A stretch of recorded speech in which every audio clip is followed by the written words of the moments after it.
大家，米娅的22堂线上塔罗课程现在已经全部上架完毕咯，目前有88折的优惠，马上加入，马上学习。你是不是也有这样子的经验呢？买了塔罗牌想自学，却不知道从哪里开始，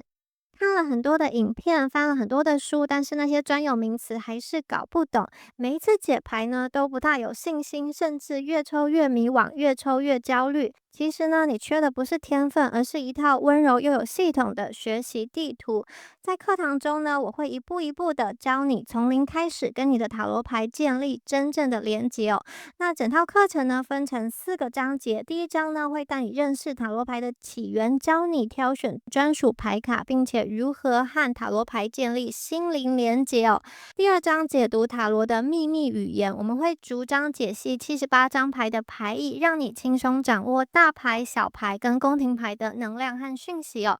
好，第3章呢，我们进入到实战演练的部分啦。好，在这个章节呢，不管是爱情、事业还是人生课题，我们都会用实际的案例带你练习，帮你打下扎实的基础功。好，第4章呢，进入到大家最喜欢的部分了，塔罗牌结合显化法则。好，这个时候呢，塔罗牌不只是答案，更是创造丰盛人生的魔法工具。在课程的最后呢，我们还有一个温柔又有力量的毕业仪式。你会亲手为自己抽出灵魂礼物牌，接收来自宇宙的肯定跟祝福哦。你会发现这不只是一门课，更是一段自己和内在力量重新连结的旅程哦。好，这门课呢，适合哪些人呢？如果你是完全没有基础，想要从零开始的学员，适合你。如果你已经具备基础，但是想要提升解读能力的占卜爱好者，也很适合你哦。如果你是想要透过塔罗牌探索自己、转化信念、吸引丰盛的人，非常适合你。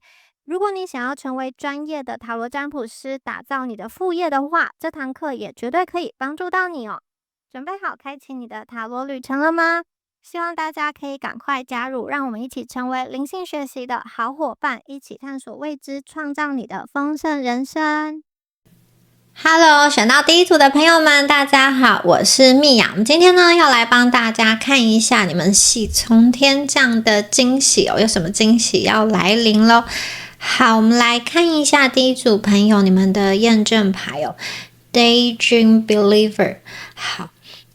这一张牌啊，代表说你们灵魂的讯息要开始启动了。这个代表什么？代表大家你们正在吸引一件原本你不敢奢望，或者你觉得离你很遥远的一件事情哦。好，这张牌呢，我觉得它很像是宇宙在大家的耳边轻轻的说，有些事情你可能觉得很像是白日梦，或是你觉得是不可能发生在你身上的好事，天大的好消息，但是这个好消息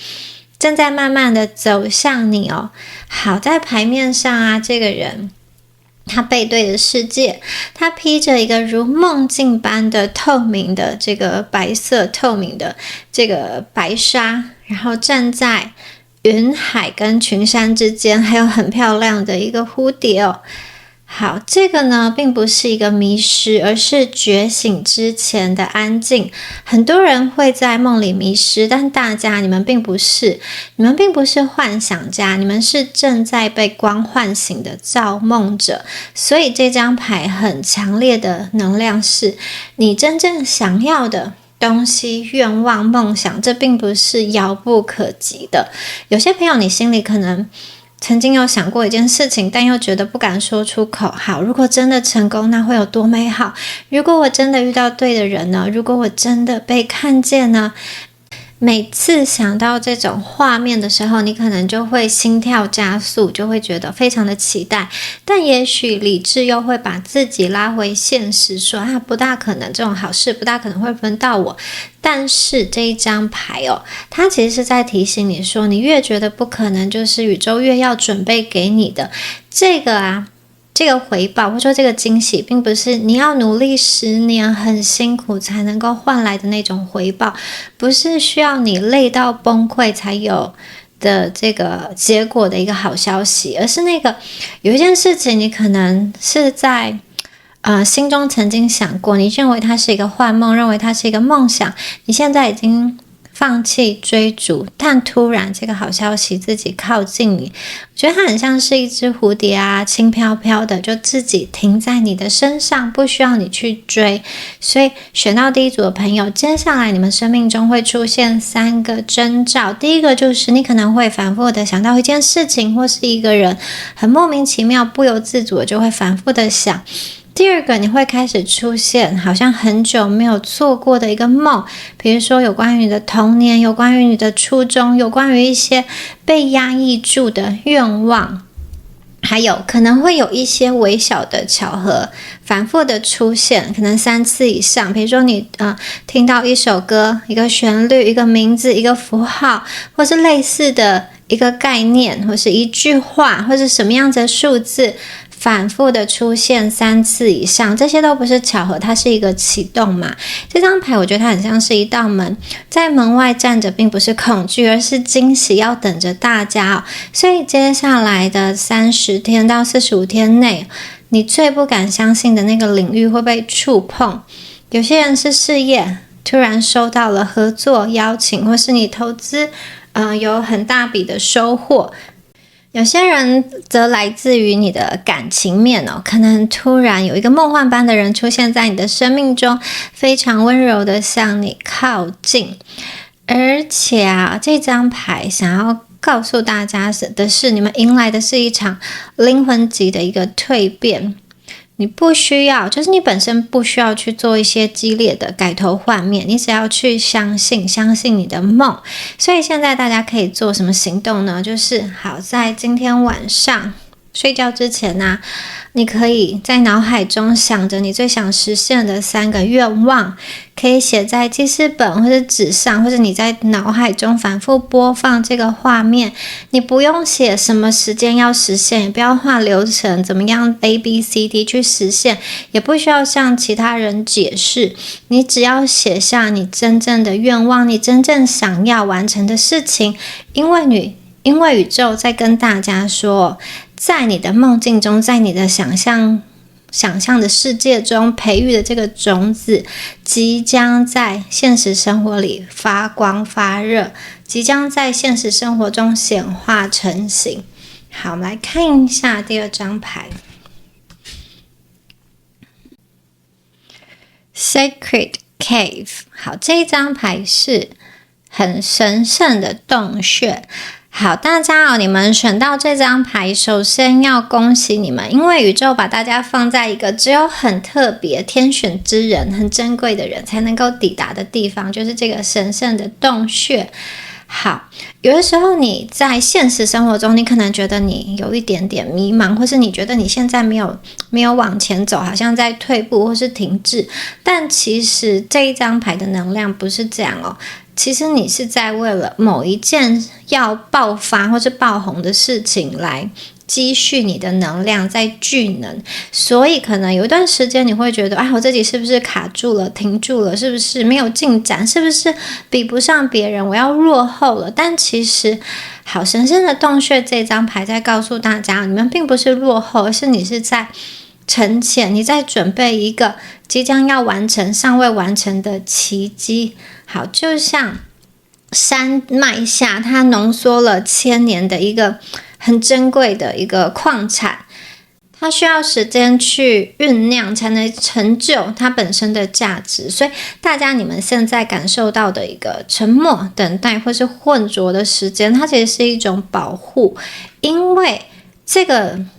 时间的沉淀，它会保护你，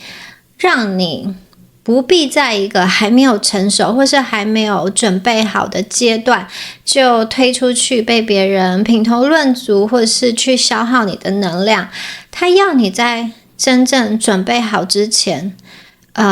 你是可以在这个地方去养精蓄锐，你是不会被伤害的。所以这个洞穴在最深的地方其实是这么漂亮，这么美好，而且它是有光的。那很快大家就会遇到一件事情，这件事情会让你突然明白，这一切其实在做一个酝酿，接下来要发生的这件事情，它就会像水流一样，它是很自然的，你不需要去努力推动，自然而然的就会流向你，它是顺着一条道路自动去展开的。所以当大家准备好之后呢，当大家把能量聚集好之后，当大家成熟了之后，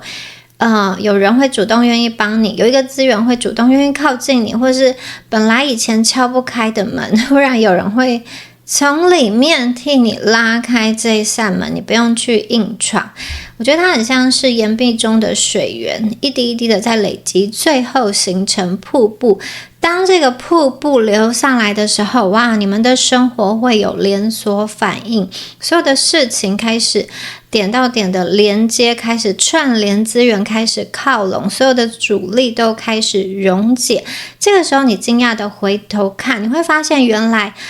过去那些时间你觉得是浪费的等待的时间，他们都是有意义的，因为每一天都在形成你下一个黄金篇章的地基。大家你们并不是没有在前进，只是你在黑暗中去沉潜，去淬炼。有些朋友可能会想要知道，那我什么时候才能够走出这个洞穴呢？宇宙想要告诉你说，当你不急着离开这个洞穴，而是感谢这个洞穴能够在你最脆弱的时候保护你的时候呢，那一天，当你想通了的那一天，你的命运就会像水光反射一样，突然的照亮未来的整条路。好，非常美的一个讯息哦。哇，这一张牌啊，是有关于第5维度的生活跟爱，这个是大家即将收到的一个很大的奇迹哦。大家知道吗？这张牌哦，它呢不是一个应该说不是一个其他人能够努力就能够得到的能量，就像前面说，这是一个资格，这是一个天选之人才能得到的资格。当大家看见它的时候，就代表说，其实你已经跨越了某一些考验，你开始进入到一个不同的层次。在5维的世界中，并不是更忙碌更拼命，也不是更去讨好别人委曲求全，它是一个轻盈的，它是命运会替你开路。你们会感觉到一种非常陌生的幸福感，这种幸福并不是靠你的忍耐或是折磨或是委屈而得到的，而是那一种自然而然的有人要靠近你，喜欢你，愿意照顾你。也许有些朋友你以前遇到的关系是好，我努力，我委屈，我牺牲，我换到一点爱，但是现在在5维的世界中，它的运作方式是你活着，你存在，你本身就值得所有的美好，你自然而然的会吸引到最好的。所以呢，大家你们的下一段感情，你的合作，你的工作，你的人际，你的生活周遭的一切都会基于灵魂匹配跟你连接，而不是勉强的凑合。所以这张牌啊，如果是单身的朋友，他其实在预言说你们即将遇到一个真心对待你的人。这个真心对待并不是你去追他，也不是你跪求得到，也不是你把自己压得很扁去换取这一段爱，而是对方他会主动的理解你，他会很温柔的包容你，他会用行动证明他的真实，他会把你视作为人生的伴侣，灵魂的伙伴，而并不是可以利用的资源或是工具。所以很多朋友可能会第一次从心里感受到，原来我想要的幸福，我想要的爱不是奢侈，而是可以很自然的发生。还有大家的生活也会出现一种奇妙的同步性，你想要的，你需要的，你渴望的，都会在没有努力的前提下自然而然的靠近。就像你伸手就能够摸得到光，你睡醒就能感觉到温柔的拥抱，那一些你曾经以为是遥不可及的自由，突然就在你身边送给你。所以我觉得这张牌要送给你的礼物啊，它是一种状态。当大家开始觉得自己配得的时候，宇宙就会把配得的世界推到你的面前。大家你们会从3维的生存模式跳到5维的共振模式，你不再和整个世界对抗，你开始和整个世界交换祝福，交换幸福。好，我们来看到下一张牌是 Ivy 常春藤哦。哇，我觉得抽到常春藤哦，这一张牌很像是从阴影中爬出的藤蔓。我觉得好长一段时间，你们可能默默的去努力，默默的延伸，或是悄悄的去做一些事情，就像常春藤一样，它悄悄的攀附，最后呢能够包围整座墙。所以你的人生啊，有些朋友看起来是这样一点一滴小小的去累积、去堆叠完成的。可能对你来说，你觉得过去的人生没有什么奇迹，或是你不像别人那么幸运，你所拥有的一切都是靠你自己努力换来的，没有什么这种投机取巧的事情。那这张牌要给你的祝福是，你以前可能觉得我自己很脆弱、很孤单，我的资源不足，或是有一些想要扯我后腿的人在我身边，你可能会羡慕有些人为什么，比如说出身很好，或是一夜成名、一夜翻身，或是好像感情生活很顺遂，或是投资对了，就是一夜暴富，或是家里有这种祖产可以传承。但是现在宇宙想要大家知道的是，其实你是长期的胜利者。好，常春藤啊，它靠一件事情就是渗透，它会钻进缝隙，附着这个石壁慢慢爬上这个高塔，然后会把整个建筑覆盖成是自己的颜色。所以大家你们正在进入这个阶段，可能你不会靠一件事情爆红，但是你会靠一连串的微小累积去碾压所有的竞争者。你现在所做的每一件小事情、小项目、小成果、小曝光、小内容、小努力，都会像藤蔓的节点一样开始互相的连接。你会惊讶的发现，没有一件事情是浪费的，每一次的努力都很像是一个新的攀附点，你的触角已经伸出去，只是你现在可能还没有意识到。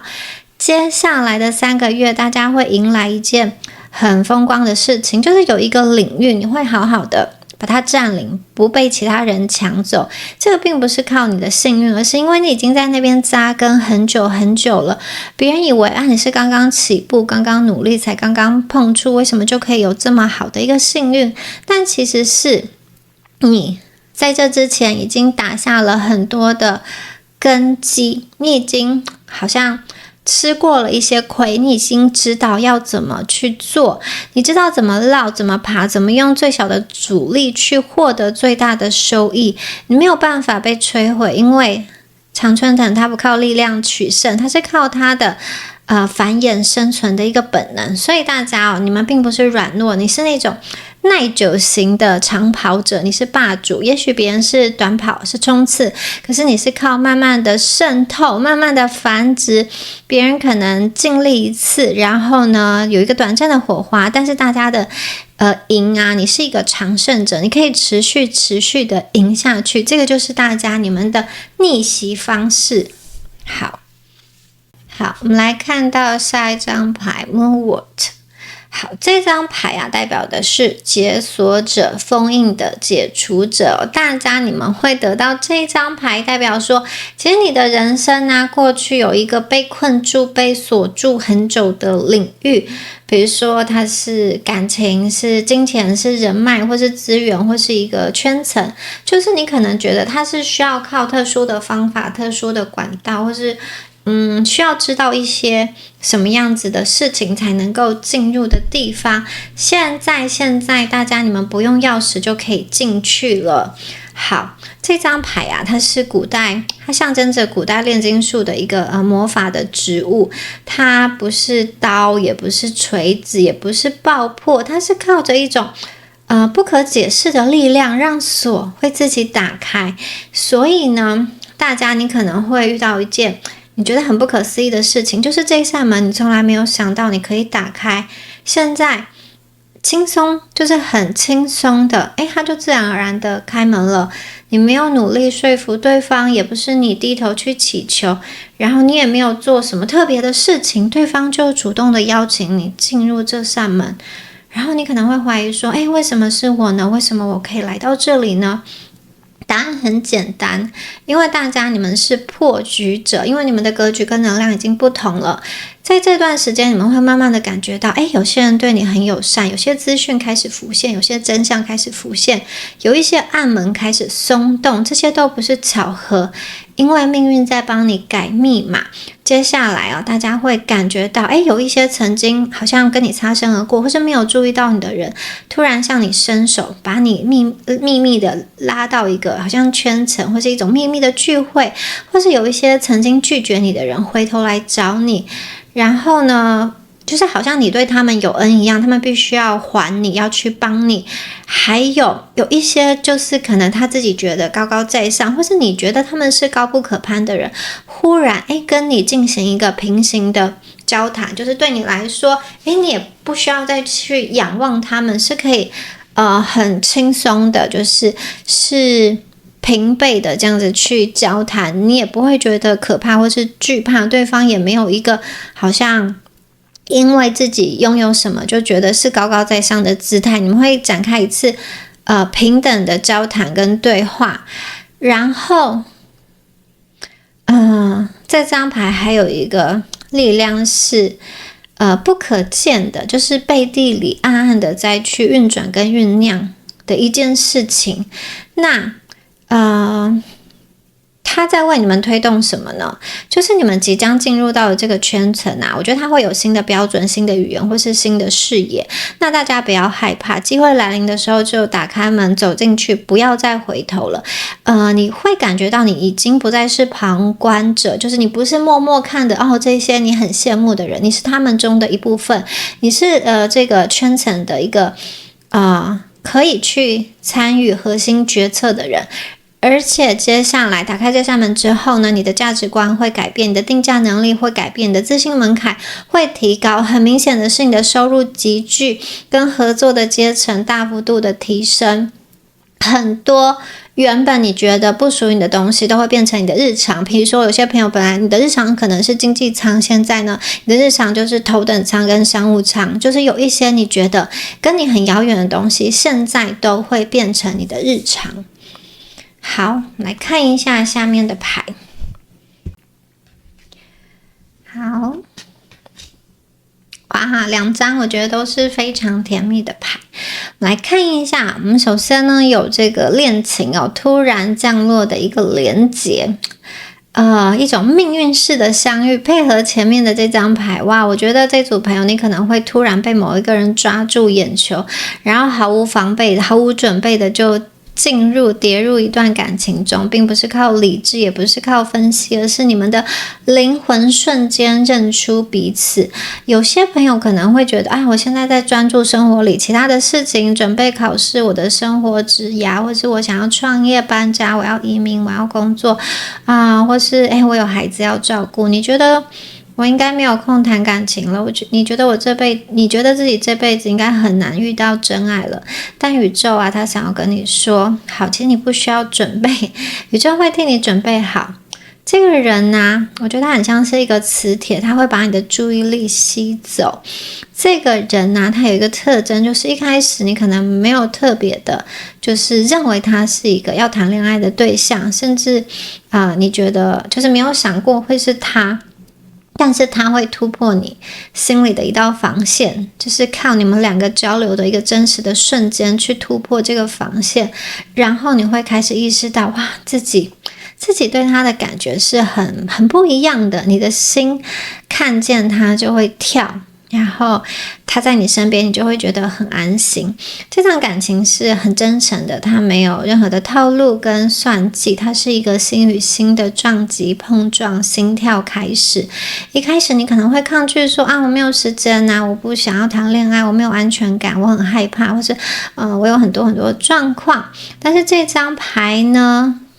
的力量是你抗拒不了这段爱情，所以你最后还是会选择他，因为命运把你们推到同一条路上，它并不是业力，也不是测试，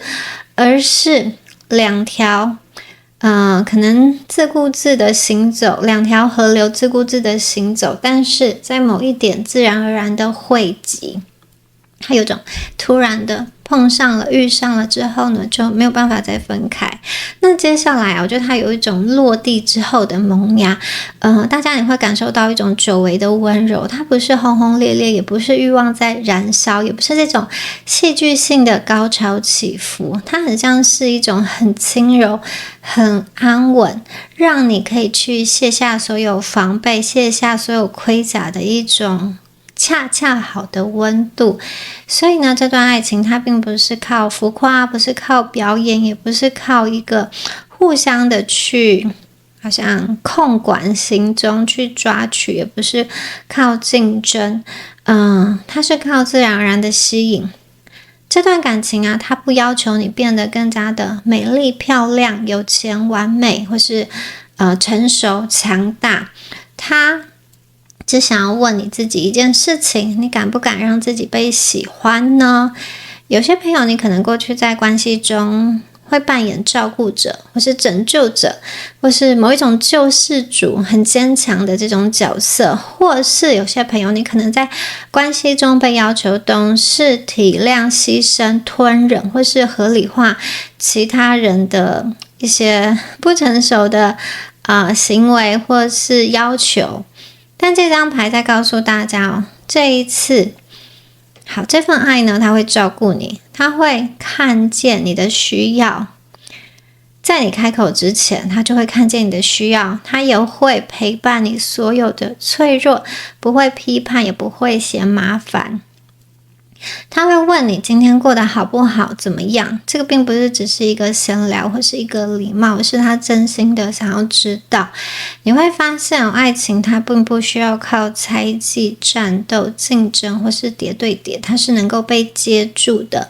你身心灵上长久的这个紧绷会松开，你的心啊可能会像刚睡醒的小猫咪，它在打哈欠一样，你的心会慢慢的伸展。你可能会觉得那是不是只有暧昧的一个恋情呢？不对哦，它其实是代表的是爱情的开始。这个开始之后呢，要怎么走，决定在你们手上。好，这个感情啊，它会让你有一个信心，让你再次相信幸福发生在你生命里是可能的，然后你可能也会有勇气再一次的相信爱，再一次的想要去爱。好，再来看一下我们的2张动物牌，一张是小鹿，一张是 squirrel 松鼠。好，鹿啊，它的力量是不是那种很霸道的，但是呢，宇宙就会替他护航。好，你们抽到这张牌啊，代表说你们接下来的成功并不是靠竞争跟争夺，而是靠自然而然的被看见。有些朋友你可能觉得哇，我要变得很强、很狠、很商业化、很锐利，我才会赢。你有的时候会责怪自己说，为什么我太善良、太柔软、太照顾别人的感受，或是该狠的时候不狠，反而被人家欺负，或者说该拒绝的时候不敢拒绝，最后什么都没有，什么都被拿走。但是呢，好，温柔的鹿这张牌啊，告诉你说，你最大的武器就是你不愿意成为坏人。你接下来会遇到比如说一个人、一个群体或是贵人，他们不会用利益的角度去看待你，他们会出于真实的欣赏你这个人而靠近你，而接近你。所以大家会收到很真诚的友谊，或是有人会主动的为你推荐或是引荐，有一个贵人愿意帮你推开一道你自己很难去推开的门，或是有一个你可能觉得跟你没有特别交集的人，或是没有特别感情情谊的人，突然的就力挺你或是帮助你。大家要注意哦，这个并不是互相合作、互利合作，而是他们单纯的想成全你。所以这张牌啊，我觉得它带来的祝福是你不需要伸手要，别人自然而然的会替你拿过来你想要的东西。你原本担心的那些竞争、攻击、排挤或是嫉妒这些烦人的事情啊，会在你意想不到的时刻被一个善意去化解、去瓦解。但是这张牌也不是要大家去当圣母，而是他要你理解说，你不用放弃你的本质，你不用放弃你内心最柔软的那个部分也会成功，因为你的柔软本身就会吸引盟友。好，我们来看一下下一张牌是小松鼠。这一张牌很可爱，对不对？小松鼠它代表小松鼠在累积收集它的一些食物，它在收集它的一个小确幸。它很可爱，但它的能量啊其实是非常有着力点的。你看哦，松鼠在抱着它的这个食物啊，要去收集这个食物，它吃得很安稳，很满足，然后它也不慌乱，也不急躁，因为他知道一个秘密，就是真正的大收获并不是靠爆冲，而是靠我把我每一个好找到的这个果子去藏好。你有一段时间可能会觉得，我做这些到底有什么用？我一直很努力，可是我的进展看起来很慢，然后又很小。但是不要急哦，这张牌的能量是在告诉你说，你已经在暗中累积一波巨大的能量。过去你做过的作品，你完成的影片、写的贴文、服务的客户、念过的书、完成的工作项目、累积的经验，你曾经散播出去的善意，这些都像果子一样，通通的被你塞到命运的洞穴中。你可能以为没有什么效果，但是宇宙正在悄悄的帮你把它们放大、发酵还有转化。这张牌代表说你所有的惊喜会在某一天突然的回到你身上。你可能会遇到一个契机，可能是你的客户帮你回头介绍很多回流客，或是你某一篇文章开始大量的被分享，或是某一个合作的人或是某个合作的贵人突然把你推到一个舞台前让你去表演，或是你所有的努力在这次考试，这一次怎么样子的试炼中被看见，这些都不是运气，而是因为你之前所有看起来很小的努力早就排队在你身后等着爆发。所以呢，可能你在你自己觉得很绝望、最不可能实现的时刻，你就通过了，你就拿到了，你就突破了。所以现在大家要做的事情并不是焦虑，不是比较，也不是怀疑，你要做的一件事情就是继续囤果子。你不需要每天拼命废寝忘食把你的命烧干，而是你要保持稳定，持续的产出，每一天持续完成你应该做的事情。然后如果你要去锻炼身体的话，就持续完成今天应该锻炼的这个项目，就像松鼠一样，一颗一颗的去储存它的果实，最后呢就会迎来一个大丰收。好，再来看一下。好，哇，马车好漂亮哦，在雪地中的马车。好，这张牌它代表着不可思议的邀请，它是一个我觉得整组牌里面最魔法、最不像现实的一张牌。它代表说，哇，梦幻的独角兽拉着马车来找你，它很像是一个童话故事。这张牌的能量它其实是一种特权的邀约，并不是你自己走进去这个城堡，而是有人来邀请你跟载你。你最近可能慢慢的会发现好像有人在暗中注意你，好像有人在暗恋你，或是有一些机会在靠近你。你猜的没有错，这张牌的能量就是他自己主动的来邀请你，礼遇你，直接的找你下单，直接的找你合作，或是有人把你推派去做一个核心的角色，有平台希望你加入，或是有前辈把你扶上更高的位置。好，这些东西你不需要自我介绍，不用排队，不用竞争，因为你们就是被选中的人。有些人可能会想说我被选中了吗？那我现在应该要怎么样呢？宇宙其实就在看你自己肯不肯坐上这个马车，因为这个马车很特别哦，它并不是就是慢慢的走，它是一个高速的列车，它会把你带去你不敢想象的领域。你突然会发现自己突然站在一个舞台上，一个圈层，一个阶层，以前没有想过的。突然受邀某一个聚会，所有的资源从天而降，你以为是偶然，但其实这个是命运已经准备好的礼物，就看你敢不敢坐上这个高速的迎接祝福的一个列车。好，我们来看一下最后一张牌的屁儿，这个是梨子哦。这张牌看起来很单纯，就是一颗梨子嘛。那梨子的象征意义也非常的直接，就是甜美的收成，有关于报酬，有关于结果。好，你过去所有的投入都会在这张牌显现，所以这张牌出现的时候，大家要做的事情就是把它欢天喜地的收下，你不需要再等待了，这个梨子就放到你嘴边，你要不要咬下去？这个甜啊，并不是不劳而获，而是你本来就已经配得，只是现在这个好运终于成熟了。大家，你们的生命中会发生一些非常具体的事件，比如说你的薪资突破到一个新的高度，或是收入突破、报酬调整，客户愿意给你更高的价格，或是分润提高，或是你的作品开始变现，或是你的品牌开始带来价值等等的。梨子它不会，宇宙不会给到一个不配的人手上，梨子它只会分给有经验、有耐心、有累积的人，就是大家哦。你们过去可能觉得我自己好慢，或是我自己怎么都还没有得到这个成果，但其实慢慢来的结果就是你最后收到的成果味道是更甜的。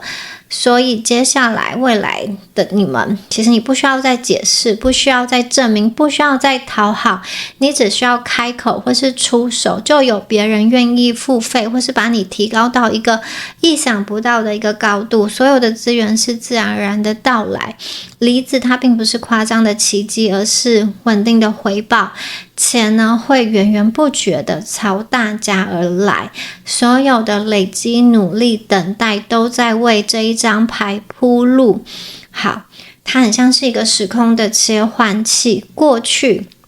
你很配合，很忍耐，或是不断的调整方向，很辛苦。但是现在这两张牌宇宙会直接把你送到一个你应该在的位置，它并不是一步一步的去爬，而是直接把你拉到最高的级别，很快速的拉到最高的级别，所有的好事一瞬间的发生。那你们不需要再勉强自己，或是你不需要再鞭策自己，而是整个世界开始向你靠拢，机会开始向你靠拢，并不是你去追钱，而是钱来找你。你们的定位对了，你们就可以得到这一切。其实大家并不是平庸，你过去只是被卡在可能不属于你的一个层级，或是被放错的地方。现在呢，宇宙的能量是要把大家拉到正确的维度，一切就会顺起来，就像有人帮你安装在一个高速轨道一样。所以抽到第一组的朋友很明显的要告诉你们，不单单只是改变人生的一个小事件而已。我觉得这张牌，这组牌它是一个改朝换代的能量。好，当你走过来之后，你可能偶尔回头会去想我过去经历的那些错人错事，原来都是在帮今天的我去铺路。你一路呢，可能从沙漠旷野中走来，你可能很努力的生存，你靠着坚持，或者说你靠着某一个信念活了下来。以前宇宙有发现你，只是你可能还没有准备好，所以它让你在洞穴中先沉默沉潜，或是先休息一阵子。因为最后真正要给大家的舞台非常的大，不是这种小小的小确幸。大家在等待一个足以容纳你整个灵魂的地方。如果你以前一直有一个感觉说我的人生是可以更好的，我不是这样子而已，我只是被困住，这个感觉是真的。你本来就不普通，你本来就应该被看见，你并不是为了融入大众而来，你是为了把世界调整成适合你的形状而来。所以你的祝福，绝对不是小确幸。你们的人生会开始有重量，你说的话会开始被当真，你的价值会被看见，有人愿意出价，你所有的才能够转化成现实。有人会在现实生活中去捧你，或是捧着资源来找你，你不再只是那个努力没有被看见的人，你会发现原来所有的合作资源、钱财跟偏爱，还有特权的邀约都可以流向你。所以我觉得大家的下一个特征是，你不必再看别人脸色，因为宇宙会替你安排位置。你所有走过的、痛过的、孤独过的、迷路过的，到最后啊，大家会收到这个甜美、丰满、饱满的成果，这个梨子。好，以上啊就是有关于第一组朋友你们今天的解牌啦，恭喜选到第一组的朋友。最后也提醒大家，Mia 的塔罗课程已经全部上架完毕了。如果你对于塔罗牌、灵性探索或是显化法则有兴趣的朋友，都欢迎加入。学完之后就可以帮自己占卜，或是帮别人做占卜。那如果课程的内容有任何问题呢，也都可以 email 或是赖给我，都会回复给大家。好，那我们下次影片见咯，拜拜。Hello， 选到第二组的朋友们，大家好，我是蜜雅。我们今天呢要来帮大家看一下什么样子的惊喜要从天而降。首先呢，我们看一下第二组朋友你们的验证牌哦。你们的验证牌是这一张造雨者 Rainmaker。好，这一张牌啊，代表说大家你们即将进入到一个新的层次哦，你已经可以做到那一些你以前想象不到的事情哦。你可能会觉得啊，眼前的这个状况啊，看起来好像是一个困境，就像牌面上的土地一样，裂成一块一块，寸草不生，非常的干枯，好像没有什么希望。你可能觉得说，我已经把我自己所能够做的都做了，该努力的都努力了，该忍耐的都忍耐了，该低头的地方我也低头了，可是为什么事情还是没有好转呢？有些朋友可能会在这个时候怀疑说，是不是我的方向错了？是不是我的能力不够？还是我对整件事情误判了呢？这个时候啊，宇宙想要让大家停下来，深呼吸一下。这张牌并不是在说你做错什么，而是在说你们现在是一个造雨者，你们是可以去创造雨的人。也就是说，并不是祈雨者，并不是祈求雨来，而不是这种跪求去好像很卑微的恳求说雨快来吧。你们呢是真正能够把雨水的能量引入到这个干涸土地的人。这个力量啊，不是靠求的，不是靠跪的，也不是靠看其他人的脸色生存，而是靠你本身的存在，你的行动，你的信念去凝聚而成的。有些朋友可能不相信，会觉得说，我哪里有能力？但其实你真的有，宇宙看到了你的姿态跟你的信念，你们在荒地里不停的挖渠道，去引导出第一条的水流出现。牌面上的这个人呢，他并不是坐在地上哭，也并不是跪在地板上，好像把自己缩得很小，然后去祈求有人来帮帮他。他只是站着，非常的相信，然后是伸开双手去接住，因为他相信接下来会有雨，他要去感受这一片雨，他相信雨很快就来，而他脚下的这些裂缝都不是灾难，而是接下来水的路径。一开始呢，可能只有1-2条小水流，可是会越来越多，越来越多，越来越深，最终会变成一条河。这个就是大家现在人生状态的改变。你过去可能会觉得我自己努力了很久，但是没有什么回报，很辛苦，很孤单，因为我们都看不到雨什么时候会来，只看到脚下这个裂缝，雨再不来真的不行了。但是现在呢，状态要被切换了，雨要来了。大家最近会去遇到一些人事物，会去接收到一些合作、一些资源、一些资讯，或是脑海中有一些突然冒出来的灵感。他们呢就很像是第一道水在石缝中慢慢的渗透，一旦水出现，整块土地都会一起醒过来。还有这张造语者 Rainmaker 有一个很重要的讯息要提醒大家就是因为大家已经换了位阶，换了阶层，请不要用去年的方法去灌溉今年的土地，因为你们现在已经不是在求一口水，让我不要渴死，让我活下去。你们现在要做的事情是建一整片水系，你的脑袋、你的资源、你的视野都在往更大的方向去流动。你们现在迎接的不是一个小圈性的模式，而是一个造局者的模式。那有些朋友可能会想说，好，现在我应该要怎么做呢？这张牌提醒大家第一个就是请大家保持流动，你要去做那些让水会持续往前走的行动，比如说联系、尝试、发布、展示、合作，或是问问题，哪怕只是一点点前进，它都是引水来的一个很重要的一个讯号跟能量。第二个就是千万不要低估自己在人生干旱期中等待的这个力量真正的造语者并不是因为天降幸运，而是因为他愿意在没有人相信他的时候继续去造语，继续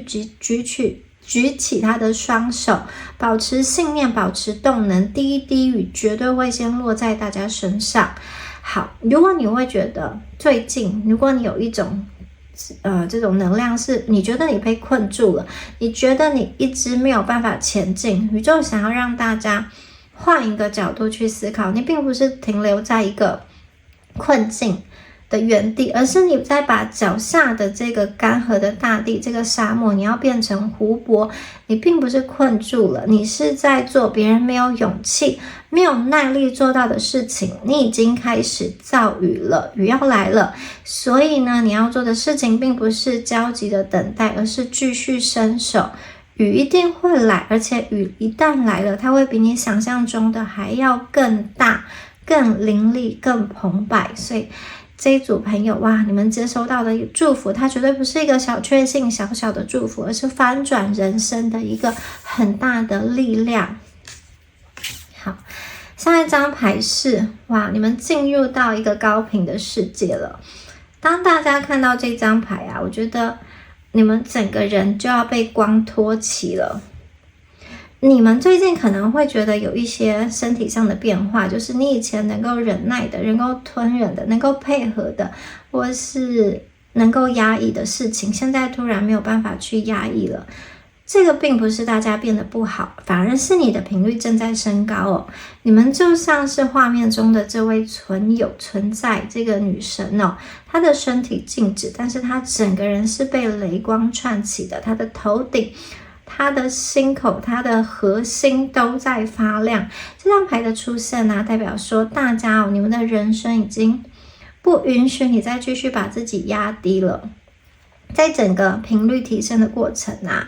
他会经历到一些，比如说失眠、疲倦、厌烦，或是对人际关系的界限感到敏感，甚至有可能你突然不想要再跟某些人说话，你突然会觉得某些群组的聊天真的是很空泛，某些人跟他合作真的很累，或是某一些承诺你根本就不想要继续下去。这些呢是因为大家正在生平你以前所在的环境可能杂音很大，讯号很乱，但是你习惯那种杂讯的生活，你会觉得这个就是没有办法改变的事情。可是现在宇宙要帮大家去切换频率，你会听到干净清晰的声音，因此你再也回不去那种旧的杂乱的忍耐型的这种生活。这张牌最重要的并不是变强，而是你正在变得纯净。这个纯净并不是天真，而是能量干净的意思。当大家越知道自己要什么，越知道自己不想要什么，你就会去迎来真正属于你的礼物。你以前可能会去配合大家，或是把自己压在一个比较低的位置，觉得不要得罪人比较安全。但是你现在开始懂的一件事情，就是当你得罪自己，当你把自己缩小，这个才是真正的不安全。因此大家最近在身边中可能会出现一些状况，就是有些人跟你疏远，有些合作停住，或是有些事情进展得很慢，甚至冷却，这些都不是失败，而是宇宙在帮你清杂讯。因为低频的东西要离开你啊，因为你没有办法容下这些低频的东西，大家不用再去追，你只要站在这里就好，你只要感受到光的能量就好。请你跟着牌面上的这股能量往外走，不是向外讨好，你不是要让所有的人喜欢你才能成功，你是要让正确的人能够看见你，让适合你的资源能够靠过来。这一张牌的核心讯息是，大家你千万不要降低自己去换取任何的东西，因为在高频率的世界中，你不用换，不用交换，你只要呈现出你最自然的样貌。好，那这边也提醒大家在生平的过程它会有一个很现实的副作用，就是你可能会感觉到孤单。这个并不是说你没有朋友，而是因为你突破了原本的圈层。你可能就像是坐着这个高速的电梯一直往上升。你在很高的地方，这个高楼往下看，你会发现下面的人还在争吵，还在吵架，还在比较，还在焦虑。你会觉得他们吵的事情都不重要，很没有意义。这个并不是因为你高傲，而是因为你看得更远了。在高频的世界中，你不想要去介入这些吵架。好，有些朋友你可能会觉得自己有一点的累，或是不想要再迎合任何人。这个也恭喜大家，这个并不是一个问题，而是你正在校准你的能量。所以这张牌千万提醒大家要对自己诚实，要保持你的光，千万不要把自己调暗了。当你的能量稳住之后，你会发现真正的机会，真正愿意尊重你的人，真正能够看得懂你的人，他们会更频繁的出现在你的生命中。这个就是这张牌的魔法。好，接下来这张牌 Ascend 很美耶，它是一个上升的能量。大家可以看到一个穿的白纱的很梦幻的这个衣服的女孩子她正在沿着水晶的阶梯不断的往上升，而且是非常快速的往上升。这一张牌你们即将要升级了。这个升级就是你做一个动作，外面的世界会同步的回应你。你们看一下这张牌的画面画面中的这个女生她并不是很辛苦的往上爬，她是被整个光源拉上去的。这是一条光的通道，它是这种自动的电扶梯，把你们送到更高的位置。他能够升到更高的位置，是因为他愿意，他想要，他从原地往上跨出那一步，他心中有那个信念。现在大家就在这个阶段，你们并不需要先变完美，并不需要先去等谁批准，你只要把你的状态提升起来。比如说呢，去拒绝一个会消耗你能量的对谈、合作或是邀约，或者说把你自己的真实的价值展现出来，而不是藏起来。当你开始说我值得，我配得，而不是我再看看，我再想想，或者说我再等一等之后呢，你只要做这些小小的转变，小小的行动，整个外界的反应就会不同。这张牌的核心就是当大家相信，当大家抬头，宇宙就会把大家往上拉。很多人会没有办法升级，是因为他一直在等别人动，在等别人先表态，在等公司先给位置，但在等合作方先开口，在等另外一个人先邀约，在等时机成熟。结果一直等下去，很可能等来的是什么都没有，或是失望，或是被捷足先登。但是大家不一样你们什么时候会成功呢？就是你先动的那一刻，就是你先调整位置的那一刻。大家你们并不需要大改人生，你只需要往上一阶，再往上一阶，然后你要去接收这样子的好运的能量，并且你要记住，这个就是你的规则，这个就是你的节奏。当你去建立你的规则跟节奏，整个世界会重新的看待你，整个世界对应你的方式、思维、想法跟情绪也会不一样。有些人可能本来以为你只是替代的人、补位的人或是替代品，现在会发现，其实你们是很聪明的，很有脑袋的，你是引路者，你是可以带入的人。也就是说啊，你要改变自己的想法、自己的立场，从一个拜托你来看看我，拜托你来救我，拜托你来发现我，转变成我在这里不断的往上升，你要不要过来，你要不要看都没有差，因为我会不断的往上升。接下来呢，你生命中会经历一些很神奇的事件，就是来到你生命中的人，找你的人，他们的质量会变得很高，还有一些不适合的这种人事物会慢慢的退开，好的资源、好的机会会主动靠近，甚至你过去有一些觉得是遥不可及的这种梦幻般的事件，或是遥不可及的人，他们会主动的来找你，或是愿意回你讯息，甚至有人会直接把你推上去、拉上去。这个是因为大家你们的能量转变了，你已经不再站在低处了。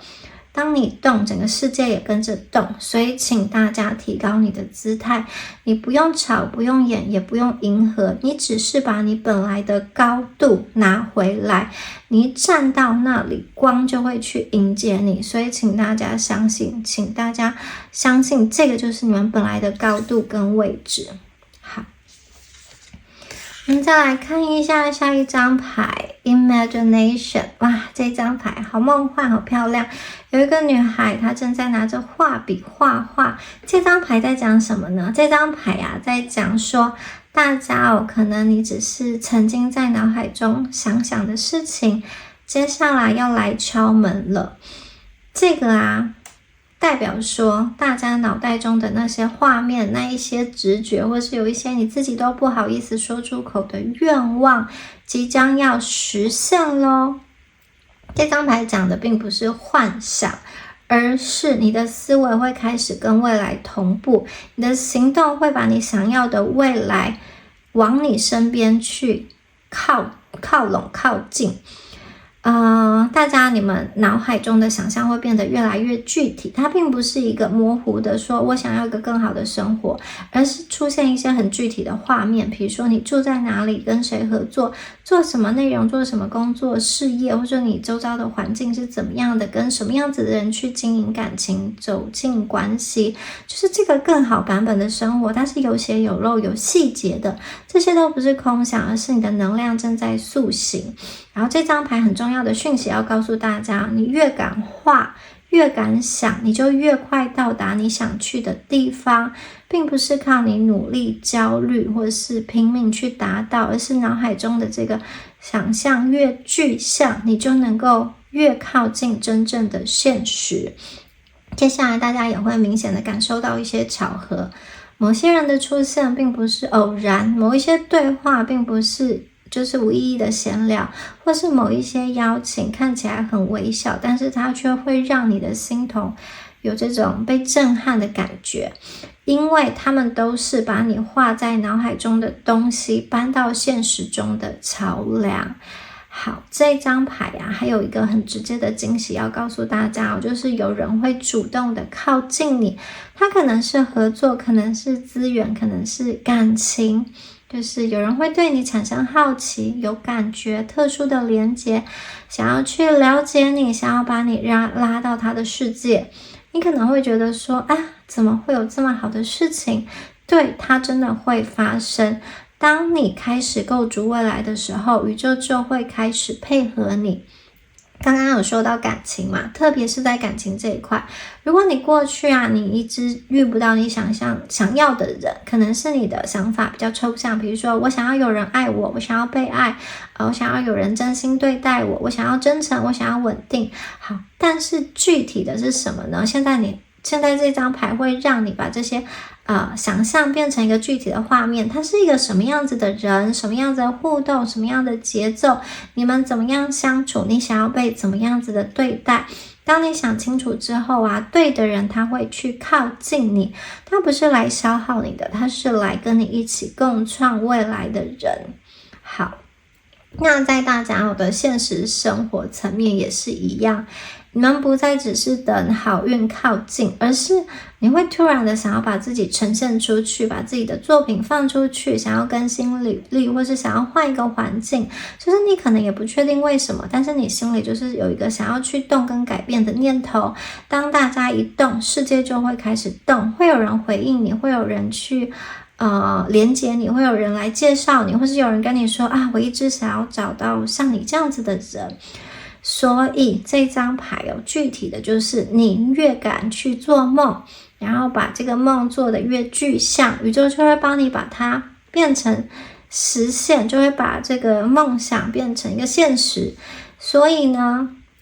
不要害怕这个梦太大太夸张，或是说出来会被笑。你现在脑袋中的画面就是宇宙的蓝图，现在大家只需要做一件事情，就是把脑袋中的画面说出来，写下来，并且继续往前走，你很快就会看到第一个惊喜。它并不是一个模糊的迹象，而是可以确实的握在手上的好消息，一个人，一个机会，一个消息，一个回应，一个认可。所以呢，你想的这些都不是梦，而是通往未来的一个路径哦。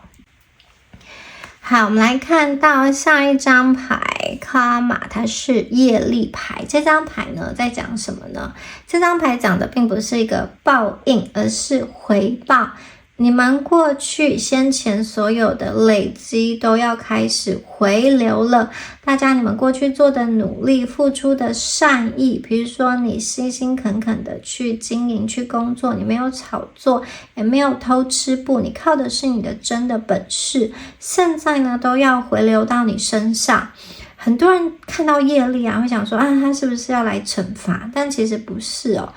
业力是说你过去不公平的地方，没有得到回馈的地方，宇宙都记得，等到成熟的时候要一次的连本带息的还给你。大家你们会抽到这张牌，代表说你以前一定有遇过一些人，他是你帮他，然后他不感激，甚至觉得理所当然，然后你为他设想，他也觉得这是应该的，然后你循规蹈矩，做事很正派，这个人他却，或是你身边的人却用一种投机的方式超捷径然后去巧取豪夺你想要的东西，或是有些人在感情中被不公平的一个对待。好，这一次就是发生在你身上的这种事件现在来到一个转折点，曾经占你便宜的人没有机会再占你便宜了，曾经忽略你的人他们会后悔，会开始主动找你，曾经在感情中伤害你的人他们会去了解到他的行为是有多么的不好的，或是曾经霸凌你，或是用不好的方式对待你的人，他们可能会去遭遇相同的这种经历跟体验。这张牌它会有很多具体的好消息。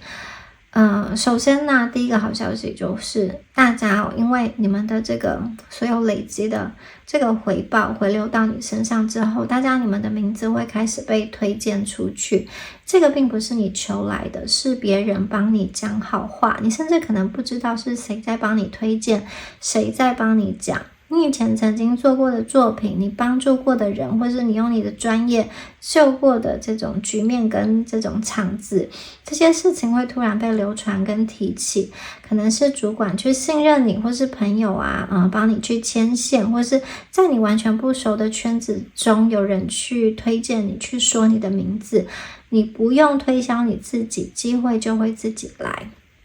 第二个呢，这张牌是感情上的好消息。如果你在感情以前是那种不被尊重，或是被人家占便宜或是遇到一些就是只会甜言蜜语，但是做事跟这种实际行为都很不落地，就是有一点这种差距的人的话，接下来呢，你们会在感情上感觉到尊重。好，就是一个反转的能量因为宇宙要把你放回到正确的位置，你的生命中会出现一个把你放在心上的人，他不会搞消失，然后玩游戏，不会拖延，你不需要去苦苦的追求他，他会靠近你，而且我觉得他会比较直接的去跟你表态，跟你连结，说想要了解你，想要去建立这段感情的连结，这个就是业力回流的象征哦。因为大家过去曾经给出的真心回来了。好，那第三个好消息，很具体的好消息是什么？就是在金钱上，你以前少拿的钱，你被低估的专业，你默默承担的责任，本应该是你的这一些金钱的能量啊，实际的都要回流到你身上。它绝对不是一个这种一包小红包的这种小确幸，而是整个人的价值翻倍的往上调整，金额就直接的增加好几倍，或是说在工作在这种权力的阶层中，直接就是上升到好几阶。被提高到不同的圈层，这些并不是幸运，而是这些是本该是你的一次的连本带息的还给你，它是代表你回到你命中的位置。所以大家在这个过程中，你不需要去报复，也不要去追讨，也不要再把昔日的这个以前的那种伤口啊反复的拿出来看，你只需要做一件事情，就是把你手上的这些好处，这些金钱全部都收下，因为这个就是你配得的。好，很棒哦。哇，接下来我们看到的是苹果这张牌哦。这张牌讲的是大家会收到可以落袋的礼物。这张牌讲的就是要大家收下这个漂亮的苹果，你不需要再等待跟忍耐，宇宙要直接的把礼物送到你的手上。第一个就是你有实体的真金白银的实际的好消息要来了，在物质的层面，你会收到一个具体的 offer， 具体的金额或是具体的资源哦，并不是那种空口说白话，或者说我们改天有机会合作这种空话，而是有这种很明确的方案在你的面前，或是已经把一个位置留给你，甚至有些人会主动的找你开出的一个价格是你以前自己都不敢开口的一个价格，所以你会很清楚的感受到差异，你并不需要去求，而是别人捧着这种很高的金额来找你。这个就是这张牌果实苹果直接掉到你的掌心，并不是你爬树去摘。所以大家要学会的一件事情就是不要把这个实际的利益推开因为你们已经能量成熟了，果实自然会落地。好，那在第二个层次就是在人际互动中会有人对你动情，别人对你的态度会调整。过去你可能觉得你在感情中或是在人际中比较偏向单向付出，你说话对方已读不回，或者说你配合对方觉得理所当然，然后你做很多事情别人好像都习以为常，然后都没有特别的去想要为你做一些什么或是感激你。但是这张牌 Apple 到来的时候，代表说你生命中会遇到一个人，就像我前面说的，这个人会对你很投入，愿意帮你解决问题，愿意公开的支持你，愿意站在你这边，愿意就是把他的行程安排出来，就是实际的跟你见面。在感情方面，你会感觉到有一个成熟的灵魂正在靠近，他不是情绪勒索，也不玩忽冷忽热，你也不需要去猜，他是一个稳定的、直接的、有行动力的一个灵魂。你不用教他如何爱你，你也不用去证明你的价值你们就会去经营一段非常有质感，然后非常健康的感情关系的互动。好，那在第三个层次在灵魂层面宇宙想要跟大家说，你可以享受了。这张牌有一个很深的讯息，就是大家已经不需要再靠痛苦去交换成果，你们的频率会从我靠牺牲来换取爱，变成我突然的醒悟，说我现在这个样子就值得，我本来就值得被善待，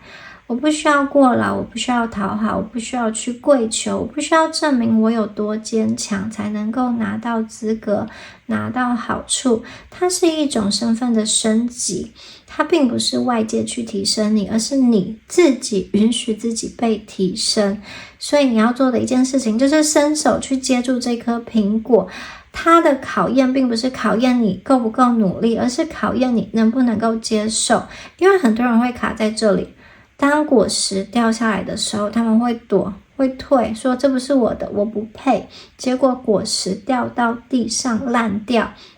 又开始抱怨说人生不公平。但是今天宇宙要跟大家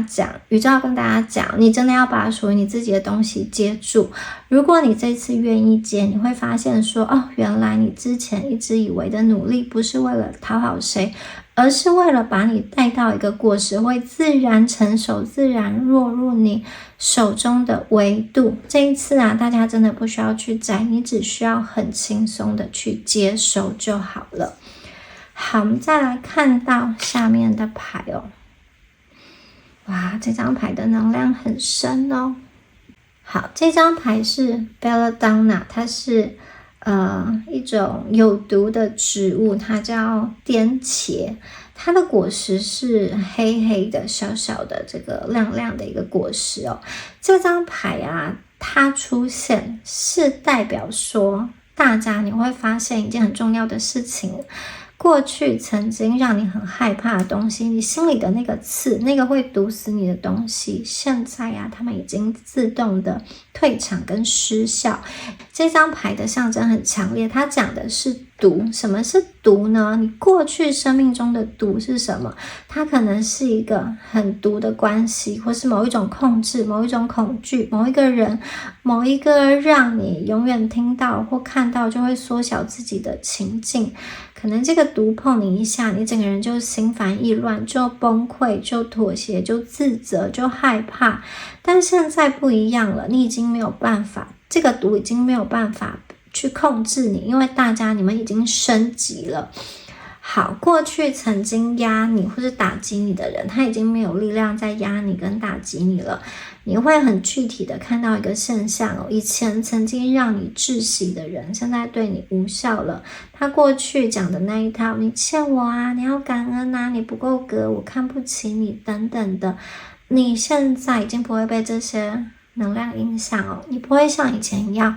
拼命的解释，求他回头，或是求他认同你，或是害怕他的评价，或是害怕他离开。你现在只会淡淡的想说他在说什么。大家你们已经不再被牵着鼻子走，而且反转过来，这个人他会开始需要你，他会开始后退一步，他的态度会开始变软，他再也不敢操控你。这个就是能量的反转，因为大家站起来了，所有的毒都不再能够吞噬你，你们已经变得百毒不侵。好，接下来在第二个层面大家你们不会再回应负能量了，你们会经历一个回路的断线，就是你不会再进入那些消耗的烦心的互动，你不会再跟别人互相的猜忌、冷战，或是明争暗斗，或是一些这种算计等等，你不想要参与，你不吵架，不讨好，你站在自己的轴心上。这个时候别人反而会来靠近你，或是别人反而会慌了，想说你怎么能够这么的稳，整个关系就这么反转了，对方已经失去操控你的入口。好，如果是在感情层面大家你们遇到的人，即将遇到的人，或是说已经遇到的这个人他是一个不会让你掉入痛苦循环的人，他不会让你猜，也不会去逼你做一些你不想做的事情，或者说逼你扮演乖乖牌，也不会用冷漠来惩罚你。他是一个会说话、会沟通、会承担的人。你们会发现健康的吸引健康的一个关系，并不是靠拉扯，并不是靠撕心裂肺，而是肩并着肩往前走。然后接下来很重要的一个层面是，大家会理解毒它并不是敌人，毒它并不是只长在地狱，它也可以是药。真正的觉醒并不是我从此再也不会痛，再也没有痛，而是你会知道这个痛在提醒你什么。你会突然意识到，那些让你崩溃的人，原来是为了要让你长出勇气；那些背叛，原来是为了要让你有边界；那一些被看不起的时刻，原来是为了让你不再低头。这个并不是宿命，而是校准。如果你曾经以为自己是弱者，你现在整个会发现你的想法错了。你现在会发现你并不是弱者，你过去只是被困在一个错的维度。当大家升到更高的视野，所有的毒就变成背景音，它再也不能够穿透你。好，所以所有的毒对大家无效了。接下来又有一个很重要的提醒，很多人在这边可能会犯一个错，就是你想要跑回原地，想要去证明自己，想要反击，想要跟对方吵一架，让对方看到我变强了。如果你这样做的话，就会去掉入一个陷阱，所以宇宙请你千万不要，你只需要继续的往前进就好。当你往前一步，对方的世界就会跟你越来越远。当你前进不回头，宇宙就会直接把新的圈层推到你面前。当你不解释不讨好，你本身的振动能量就会把真正属于你的资源吸过来。所以大家你们已经换了维度，所有的毒已经对你失效。接下来大家要做的不是反击，而是迎接幸福。好，再来看一下我们最后很漂亮的2张牌哦。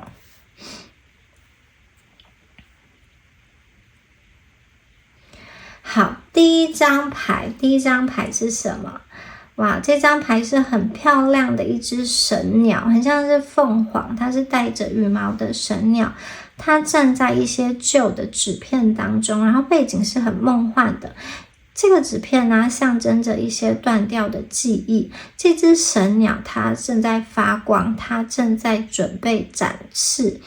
好，这一张牌会出现，代表说其实大家第二组的你们都是有故事的人，你们可能曾经痛过，经历过灵魂暗夜，或是在身上发生了就是很多各种不同的事情。这些东西并不是好像白白过去，也不是要你吞下去，或是说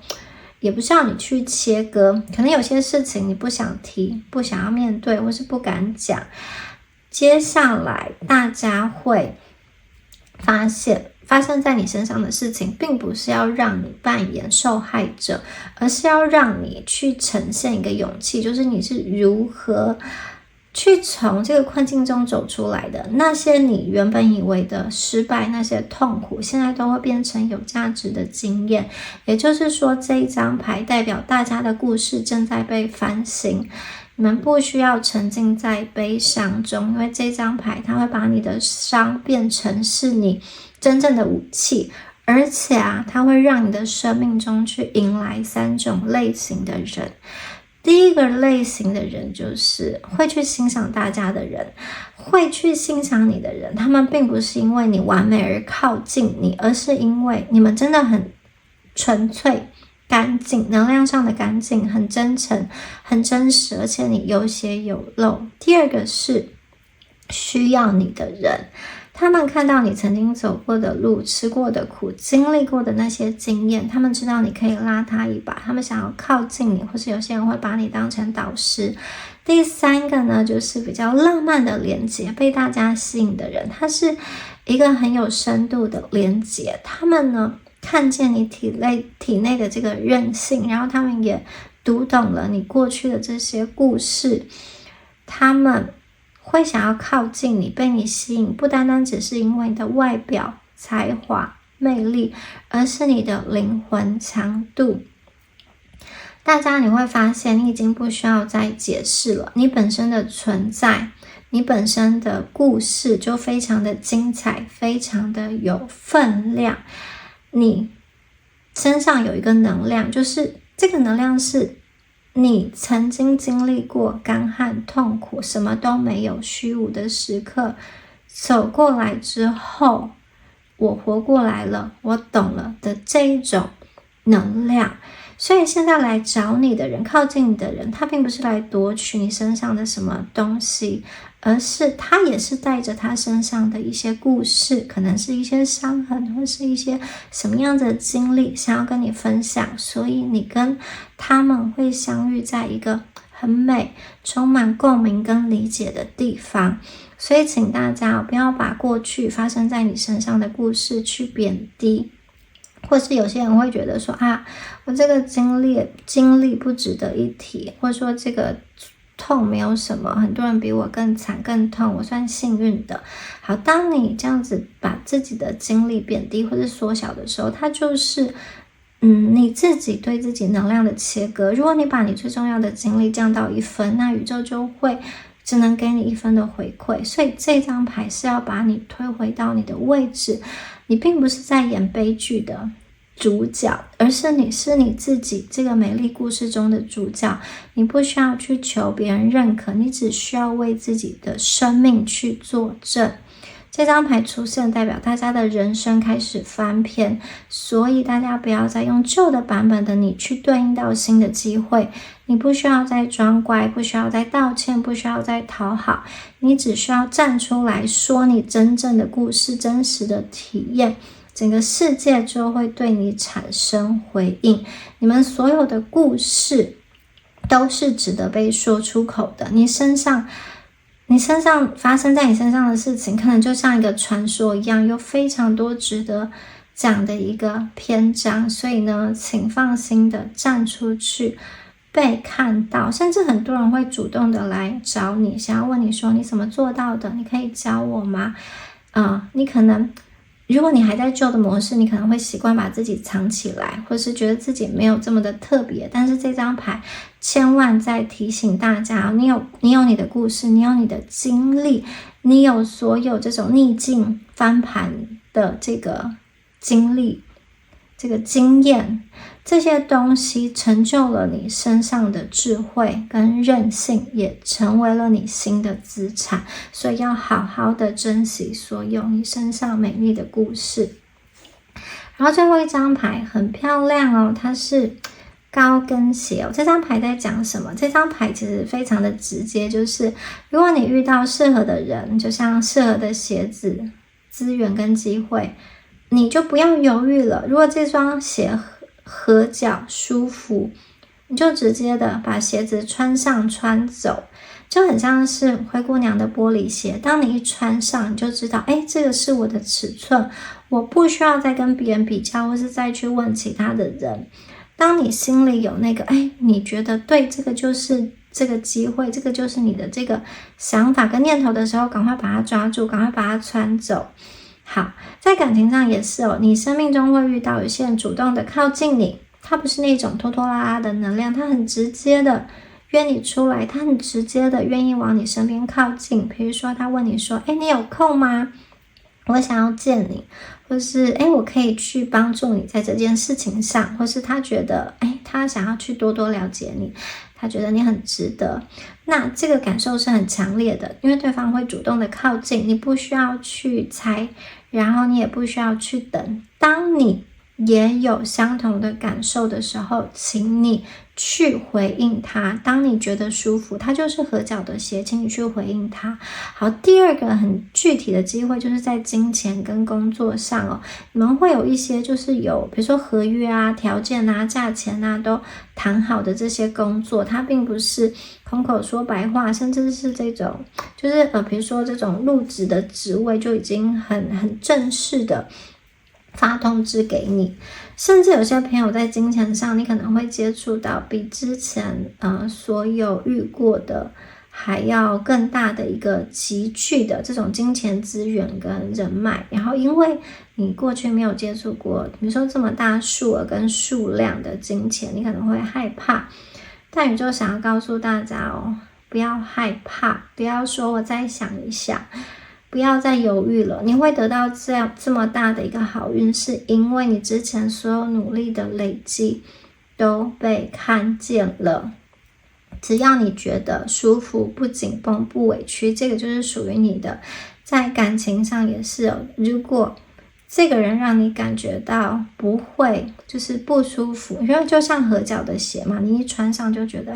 很舒服，不需要委曲求全，或是不需要去磨很多的这种磨难你不会，它不会让你坐立不安，它不会让你需要去烦恼，它会回你讯息，愿意先付出在你身上，或是分享他的生活，在他身边你感到很安心，松一口气，这个就是合脚的鞋适合你的人。那相反的，如果今天这个人让你觉得很心烦意乱，很焦虑，很紧张，那他可能就不是这么适合你。所以请大家真的是要挑，因为宇宙就是要把这个对的鞋送到你们的身边，请大家一定要接受到这个合脚的又是对的这个资源跟人，很棒。如果是你的，就直接穿上，直接穿走，不要再犹豫了。好，这个喜悦就是你之后的日常哦。你以前可能习惯说我先辛苦一阵子，委屈一阵子，或者说先受伤一阵子，才能够换到一点点好处。但是现在这张牌的能量完全不一样，你们不需要再痛苦、委屈跟忍耐了。你会突然理解说，这个幸福它并不是偶然抽中大奖，而是你每一天的日常，而是你本来就应该有的一个状态。所以宇宙在问大家说，你敢不敢，你能不能够去承受这样子的快乐？你敢不敢去接受一个顺利的人生呢？很多人其实不敢去接受，但是当你不敢接受的时候，这个好事就会离你而去。所以这张牌告诉大家如果你看到好的鞋，就赶快把它穿走带走，好的人事物跟机会都是，不要犹豫，不要想太多，然后也不要到处问朋友，其实大家心里绝对已经知道答案了。好，以上就是有关于第二组朋友你们今天的解牌啦，恭喜选到第二组的朋友。最后也提醒大家Mia 的塔罗课程已经完全上架完毕了，如果你对于塔罗牌学习、灵性探索或是显化法则有兴趣的朋友，都欢迎加入哦。然后课程的内容很丰富，也有实战演练的部分，学完之后就可以帮自己跟帮别人解牌咯。好，那我们下期影片见咯，拜拜。Hello， 选到第三组的朋友们，大家好，我是Mia。那我们今天呢，一起来看一下大家的牌哦。好，首先呢，第一张牌宇宙给大家的一个提示是什么？ Thy will be done。 好，这一张牌是顺服你的高我，就是从一个更高的视角去看待整件事情的安排。大家可以看一下这张牌哦。抽到这张牌的大家，宇宙并不是告诉大家说要放弃，而是告诉你说你现在已经走到了一个很不一样的时间点，这个时间点你不需要再硬撑了。过去这段时间我觉得你很努力，非常努力，你想要控制，想要安排很多的事情，想要把事情做到最好，那你有很多东西是想要抓在手上的，因为你不敢，害怕放手，你害怕这些东西会失去，你很害怕如果你没有看好它，或者说很害怕一放手事情就会往更糟的方向走，所以呢你可能就会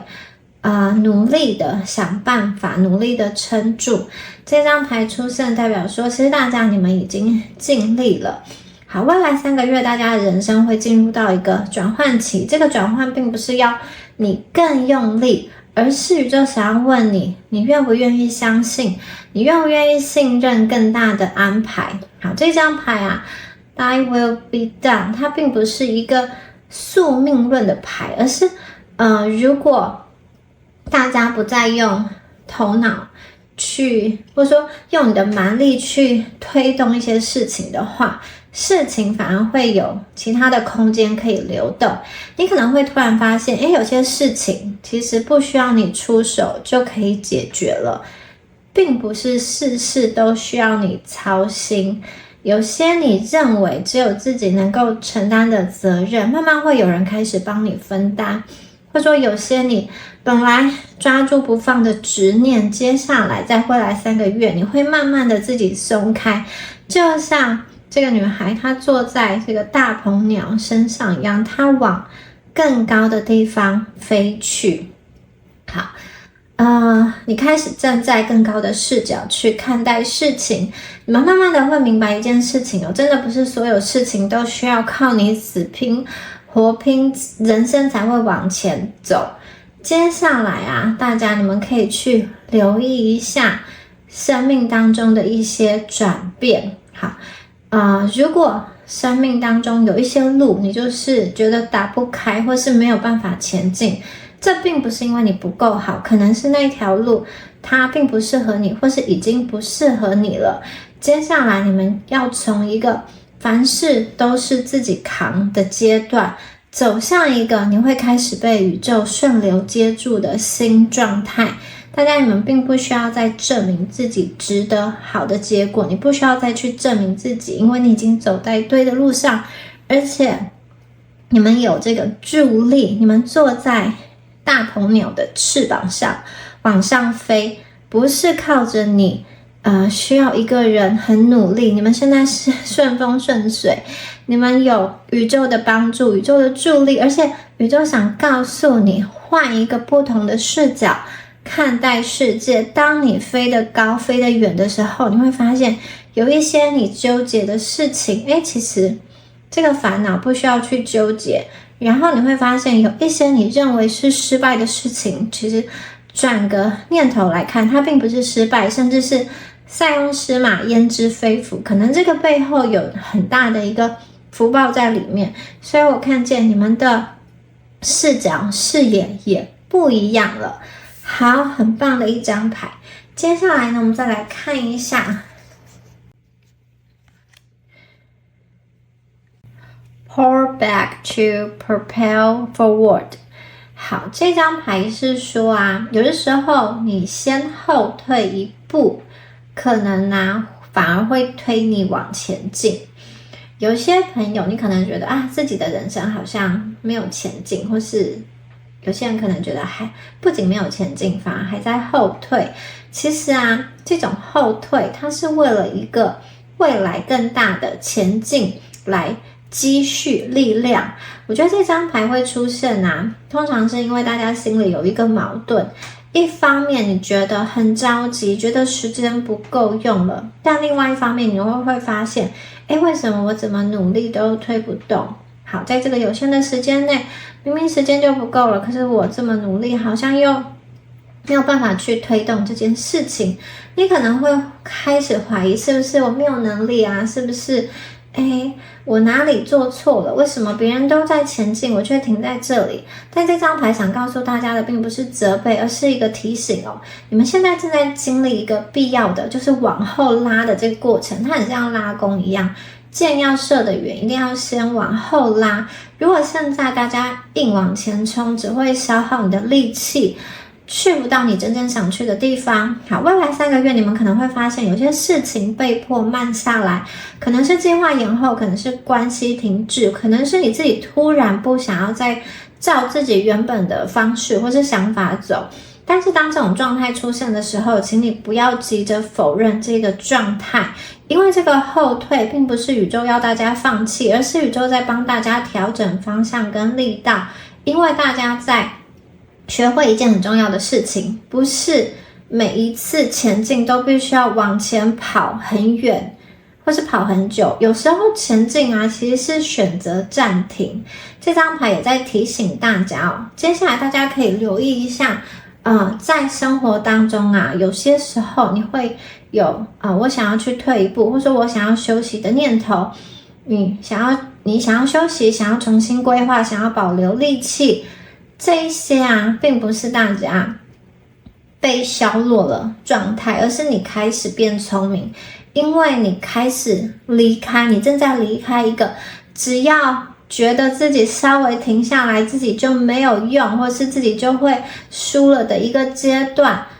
离开这个阶段，走向一个新的阶段。在新的阶段中，你们会懂得选择自己的节奏去走。所以这张牌真正的意思是在告诉大家说，你不用急着说证明你现在正在往前，你只要确定你没有走错方向就好。所以呢，未来3个月，大家可能会因为一次看似退让的选择，最后反而去迎来一个大跳跃，或是迎来一个真正的转机。好，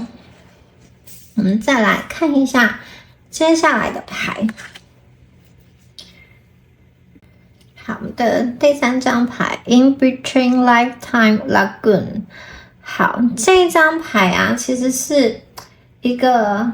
非常重要的提示，代表说大家你们现在在处于一种2种人生版本，或是2个状态的一个交界跟临界。就是说旧的人生、旧的状态可能已经不适合大家了，旧的时间线已经不适合大家了，但是新的人生还没有完全成型，所以你会有一个很奇怪的感觉。好，我回不去过去的世界、过去的生活，但新的生活呢，又还没有真正的开始，又还没有真正的落地。你可能会感觉自己很像卡在中间，不上不下，进也不是，退也不是。你甚至可能会开始对很多事情无感，或是说很多事情你就不要让自己有反应。然后心里可能也会觉得有一点点不知道，说不清楚自己真正想要的是什么。这段时间它看似是一个空白期，但其实是大家的灵魂正在重新的设定坐标。这张牌的这个 lagoon， 它这个西湖，它不是大海，也不是陆地，它只是一个过渡的空间。就像你现在站的这个地方，未来3个月，大家会慢慢的意识到一件事情，就是你之所以感受到不安、焦虑，并不是因为你什么都没有，而是因为你现在可能已经不属于任何旧的框架了。你正在离开一个为了符合别人期待而活的人生，而要去走向一个新的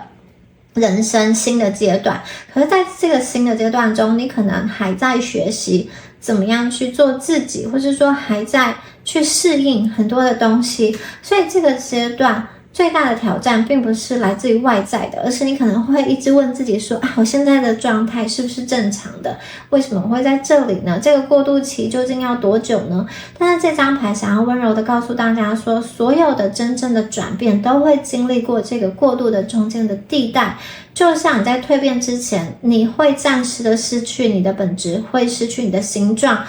但是在这个蜕变之后，你会看见完全不一样的自己。在接下来的3个月内，大家可能会慢慢的开始适应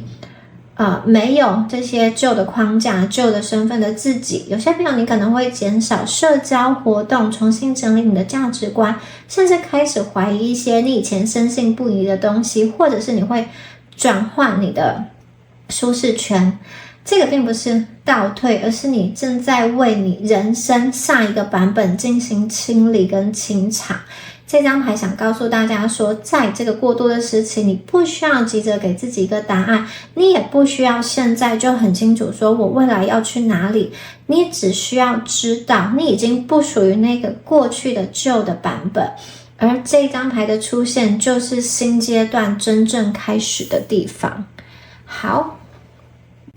我们接下来看到这张牌很厉害 Wisdom， 这个智慧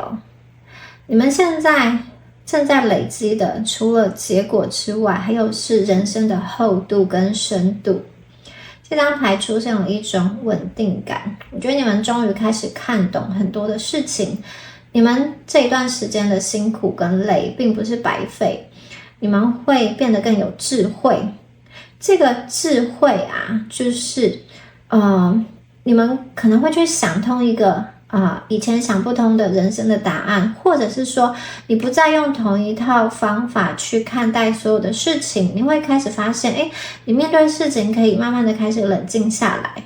不再那么容易被别人的情绪或自己的情绪牵着走，而且你们会开始懂得分辨，用你的智慧去分辨哪些事情、哪些人事物是值得你投入的，哪些人事物只是来消耗你。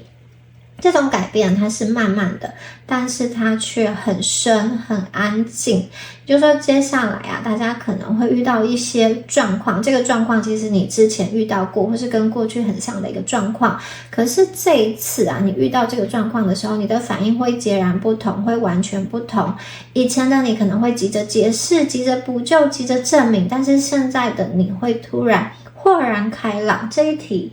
好，这个困境你已经不用再重考了，你已经通过了。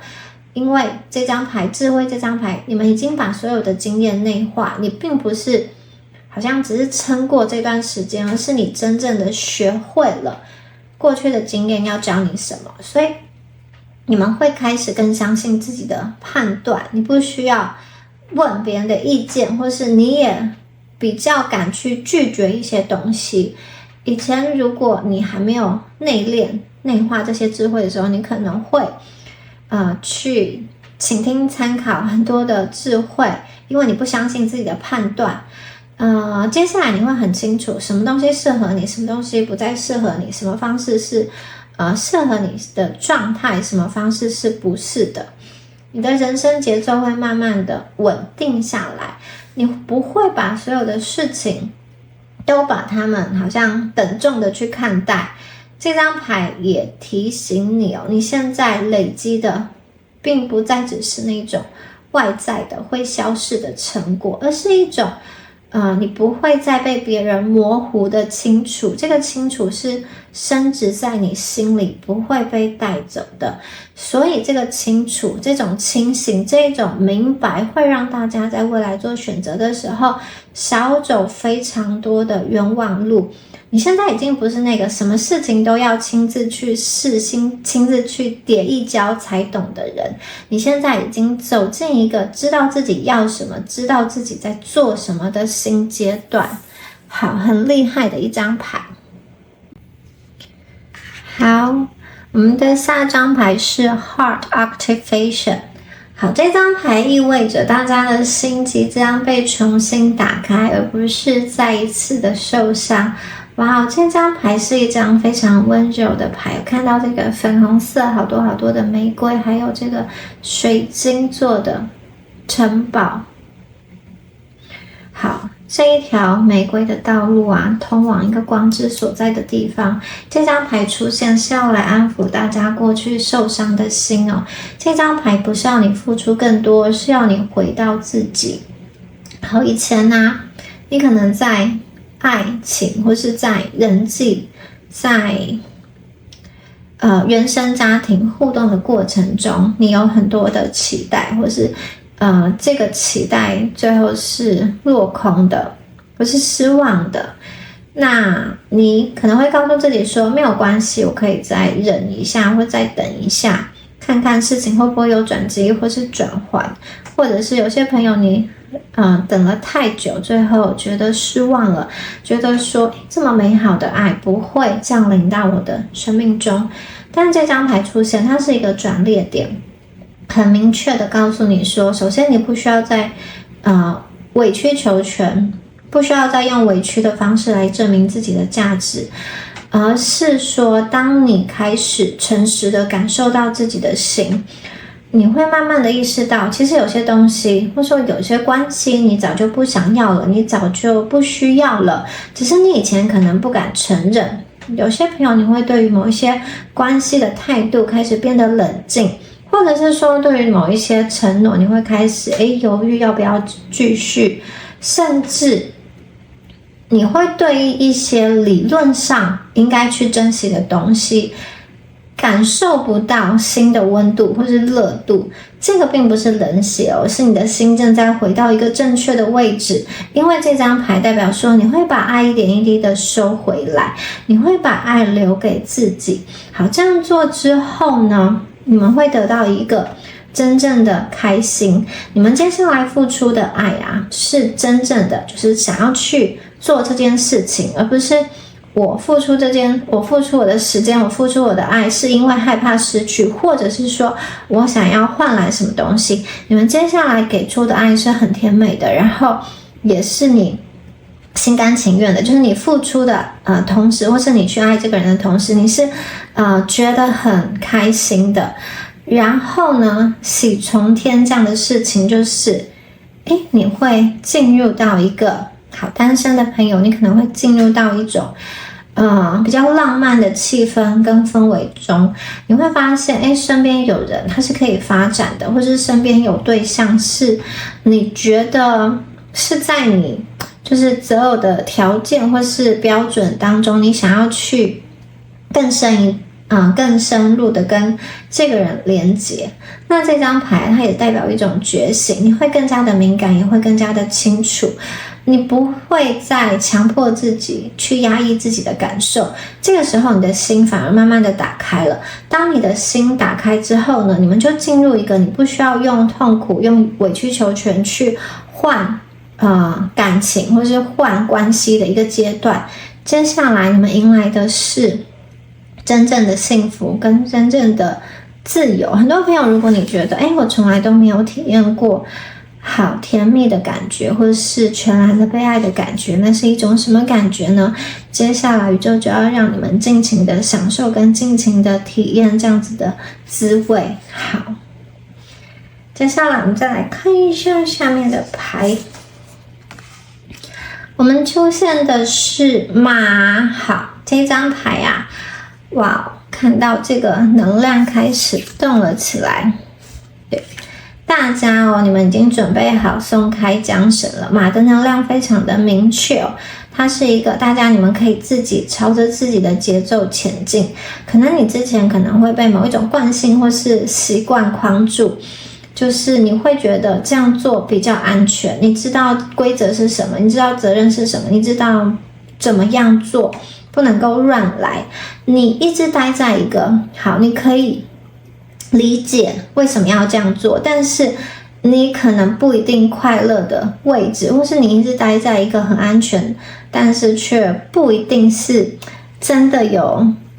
这种热情或是真的觉得开心的地方。这张牌想要告诉你说，这个位置已经不适合你了。接下来大家可能会慢慢的开始不想要配合一些你觉得很压抑的安排，它可能是一个工作方式、关系模式，也可能是生活的节奏本身。你们对于自由的需求非常的清楚你不再愿意为了某一种安心感而牺牲你的自由。这张牌并不是说大家要乱冲乱撞，而是告诉你说，你接下来会开始拥有真正的自由，你会开始拥有选择权。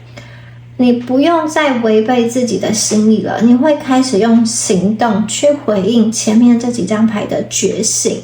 你开始知道我真的要怎么走了。你们正在走出一个被角色、被责任定义的人生，而来到一个更加自由的阶段，进入一个由大家自己决定方向的新阶段。好，那下一张牌是萤火虫。好，萤火虫这张牌出现告诉大家说，你们可以发光。你们并不是没有光，只是你以前可能不敢让你的光被其他人看见萤火虫的光不大，然后不刺眼，它也不会压过别人。可是萤火虫的光，它能够在黑暗里面很清楚的被看见，这个就是你现在的状态。这组的朋友，可能你过去比较习惯低调，或是你习惯把自己，或者说刻意把自己缩小一点，你不想要太突出，不想要惹麻烦，也不想要承担被期待的压力，或是说你想要在一个安全的位置，不想要卷入很多的很头疼，或是你觉得麻烦的事情。其实你们并不是没有能力，而是你知道，如果你被看见或是站上某一些位置，你就会被要求更多。这张牌出现我觉得它代表一个转变，你们开始准备好为自己站在光的里面。未来3个月，大家的人生会出现一些画面，有人开始注意你，或是跟你询问，有机会主动的靠近你，工作机会、合作邀请，或是可能是你说的话打动了别人，有人真的听了进去来感谢你，这些都不是偶然，而是你前面所有转变累积出来的一个结果。当大家不再压抑，不再假装，不再委屈自己去配合那些不适合你的角色的时候，其实你们的光自然而然就亮起来。